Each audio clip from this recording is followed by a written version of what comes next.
Hi friends, ఇదే Australia. ఇదొక పెద్ద దేశం కూడా. ఈ దేశం ఎంతో చరిత్రను, ఎన్నో రహస్యాలను దాచిపెట్టుకుంది. 17వ శతాబ్దం ముందు ఈ దేశం ఏదో దాచిపెట్టింది. అందుకే ఇతర దేశాలతో సరిగా కలవకుండా దూరంగా ఉండేది. అందుకే ఈ దేశం గురించి పరిశోధనలు చేయడం అంటే చాలా మంది సైంటిస్టులకు చాలా ఇష్టం. అందుకే ఆ దేశంపై ఇప్పుడు ఎక్కువగా పరిశోధనలు కూడా జరిపి ఎప్పుడూ ఎవరూ కనిపెట్టలేని విషయాలను కనిపెడుతున్నారు.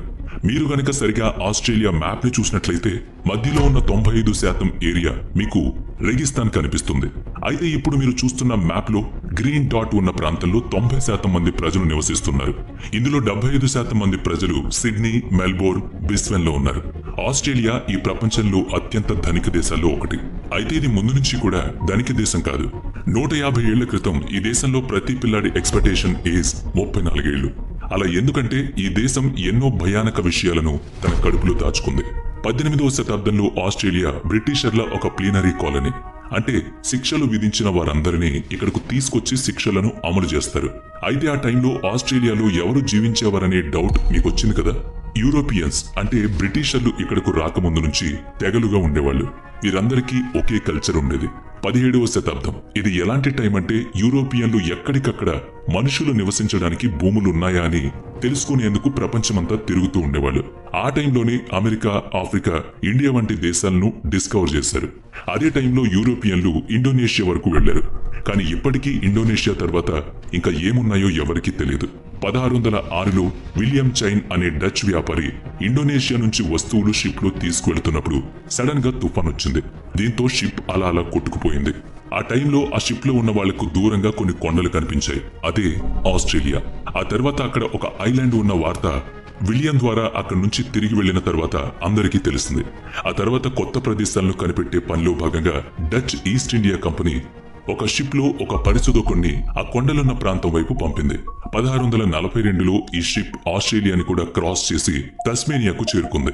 ఆ తర్వాత న్యూజిలాండ్, ఫిజీ వంటి ఐలాండ్లను కూడా కనిపెట్టింది. ఈ తస్మేనియా పేరే తాస్మానియా. 1770లో బ్రిటిష్ ఎక్స్ప్లోరర్ కెప్టెన్ జేమ్స్ మరికొంతమంది పరిశోధకులతో కలిసి ఆస్ట్రేలియాలోని తూర్పు భాగానికి చేరుకున్నారు. ఆ తర్వాత జేమ్స్ అక్కడే ఉండి అక్కడున్న తెగల వారి పద్ధతులు, అభిరుచులు తెలుసుకున్నారు. ఆ తర్వాత అక్కడి నుంచి వెళ్లి బ్రిటిష్ ఎంపైర్ కు జరిగిందంతా చెప్పారు. బ్రిటిష్ ఎంపైర్ 8 ఏళ్ల తర్వాత అంటే 1778లో ఒక 300 మందితో 3 షిప్లను ఆస్ట్రేలియాకు పంపింది. వీళ్లంతా అక్కడకు వెళ్లడం, తూర్పు తీర ప్రాంతాన్ని అంతటినీ కబ్జా చేయడం జరిగింది. 1788 నుంచి 1868 వరకు బ్రిటిష్ ప్రభుత్వం దాదాపు 2,50,000 మందిని క్రిమినల్స్ ని ఆస్ట్రేలియా తీసుకొచ్చి వదిలేసింది. అంతేకాదు బ్రిటిష్ దేశం నుంచి ఈ బ్రిటిషర్లు ఒక రకమైన వైరస్ ను కూడా అక్కడికి తీసుకొచ్చి వదిలారు. అక్కడ ఆ టైంలో వారికి ఎవరికీ ఇమ్యూనిటీ లేదు. దీంతో ఈ వైరస్ వల్ల ఎంతో మంది చనిపోయారు. దాదాపు 100 సంవత్సరాల పాటు ఈ వ్యాధి వల్ల 90% జనాభా ప్రాణాలను కోల్పోయింది. అందుకే ఇప్పుడు గనక మీరు ఆస్ట్రేలియాను సరిగా పరిశీలించి చూస్తే అందులో ఎక్కువ మంది తెల్ల రంగు ఉన్న వాళ్లే కనిపిస్తారు. అందుకే ఇక్కడ స్థానికులుగా ఉండే తెగలు కాస్త రంగు తక్కువగా ఉండేవాళ్లు. అలాంటి వాళ్ళు ఇప్పుడు ఇక్కడ కనిపించరు. ఈ తెల్లవాళ్లంతా కూడా బ్రిటిషర్లు అన్న సంగతి మనకు స్పష్టంగా తెలుస్తుంది. ఇక ఖైదీలను ఇక్కడ వదిలినప్పుడు ఖైదీలకు బ్రిటిషర్లకు మధ్య చాలా గొడవలు జరుగుతూ ఉండేవి. ఒకసారి అయితే భారీ సంఖ్యలో ఖైదీలను బ్రిటిష్ సైన్యం హతమార్చింది. ఆ సమయంలో అక్కడున్న స్థానికులు కూడా చనిపోయారు. నిజంగా ఇది ఆస్ట్రేలియా హిస్టరీలో ఒక బ్లాక్ డే. ఇదే కాదు, ఆస్ట్రేలియాలో ఇంకా ఎన్నో రహస్యాలున్నాయి. ఇటీవల కనిపెట్టిన ఒక 4 విషయాలను ఇప్పుడు మీకు చెప్పబోతున్నాను. అందులో నెంబర్ 1 మెరీ మ్యాన్. 1998లో ఒక పైలట్ తన చార్టెడ్ ప్లేన్ తో మూన్ బ్యాంక్ నుంచి క్యూబర్ పేడికి వెళుతున్నాడు. అప్పుడు అతను ఆకాశంలోంచి కిందకు చూస్తున్నప్పుడు ఒక విచిత్రమైన ఆకారం కనిపించింది. అదేంటా అని ఫోటో తీశాడు. ఇంతకీ అదేంటంటే జియోగ్లిఫ్. ఇది ఒక డిజైన్. ఈ డిజైన్ కేవలం ఆకాశంలోంచి చూసిన వాళ్లకు మాత్రమే కనిపిస్తుంది. అలాగే ఆస్ట్రేలియా నుంచి 15,000 కిలోమీటర్ల దూరంలో ఉన్న పెరూలో కూడా ఇలాంటివే ఉన్నాయి. అవే నాస్కా లైన్స్. అవి ఆకాశంలోంచి చూస్తే ఎలా ఉంటాయంటే వింత వింత డిజైన్లుగా కనిపిస్తాయి. అయితే విచిత్రం ఏంటంటే ఈ ప్రాంతంలో మనుషులెవరూ జీవించరు. ఈ డిజైన్లు ఒక్కొక్కటి దాదాపు 3 కిలోమీటర్ల పొడవు వరకు ఉన్నాయి. ఇంత పెద్ద డ్రాయింగ్ వేయడం నిజంగా చాలా కష్టం. అది కూడా మనుషులెవరూ తిరగని ప్రాంతం, వెళ్లని ప్రాంతంలో ఈ డ్రాయింగ్లు వేయడం అనేది సాధ్యం కాదు కదా. ఇక్కడ ఇంకొక విషయం ఏంటంటే దాదాపు 26 ఏళ్లుగా ఆ డిజైన్ పై సైంటిస్టులు పరిశోధనలు చేస్తున్నారు. అయినా ఇప్పటికీ వారికి అంతు చిక్కని రహస్యంగానే అవి మిగిలిపోయాయి. ఇందులో ఆస్ట్రేలియాలోని మేరీ మ్యాన్ ఒకటి. Number 2 Gympie Gympie tree. ఆస్ట్రేలియాలోని న్యూ సౌత్ వేవ్స్ అడవుల్లో ఒక భయంకరమైన చెట్లున్నాయి. ఒకవేళ ఈ చెట్టు ఆకులను మనం కాస్తైనా టచ్ చేసినా వెంటనే మన శరీరంలోకి విషం చేరిపోతుంది. చేరడమే కాదు, అక్కడికక్కడే ఆ మనిషి చనిపోతాడు. అయితే ఈ ఆకులు ఎలాంటి విషం ఉన్నదన్నది మాత్రం సైంటిస్టులు కనిపెట్టలేకపోయారు. ఒకవేళ ఎవరైనా ప్రాణాలతో బయటపడి ఉంటే వాళ్ళు సివియర్ బాడీ పెయిన్స్ తో సఫర్ అవుతూ ఉంటారు.